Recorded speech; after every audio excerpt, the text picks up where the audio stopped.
हेक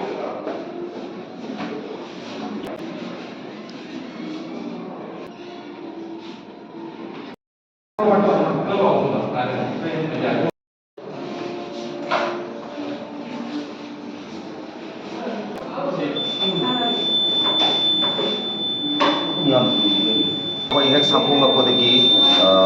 इरमदमसिदा जाति जाति खाइदना अखोगी अवाना ताबा सिबा मतमदा अखोगी सेलगी पोसैना पीबा खक्तना यारकमिना इगी अवाटपा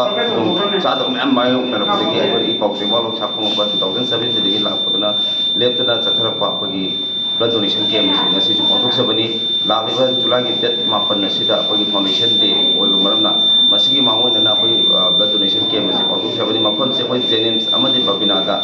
पाठोक्पनी मसिदा अखोई ब्लड डोनर 32 ngasiगी oina pibani makhata अखोई सही मदा एयर प्लांटरदा ब्लड डोनेशन कैम्प से अखोई याम तरुरक आदि याम तारा अखोई सही में सिंजबनीना अखोना यारिगै वॉलंटरी डोनर से अखोई मसिंग से मिनिमम मैक्सिमम अखोई 30 to 50 है से अखोई एनएस तौरगा सही मगी ओइना अनमाइना तौरगा थमजबनी ngasiगी थीम से अखोई BSFer हाइबा से थमजबनी ममांगी फाउंडेशन डे मतुंग दे अखोना अथौसिंगी मफम द कथोक्लब ई हाइना मदुगी थीमदा चाही चुपमा अखोई फाउंडेशन ममांगी मतुंग दे ngasi फाउंडेशन को पांथोकपनी अदु हंदकी फाउंडेशन के मरी लोइना थीम से अखोई BSFer हाइना असदा थीम से थमगा ngasi ब्लड डोनेशन जे पांथोक्सबनी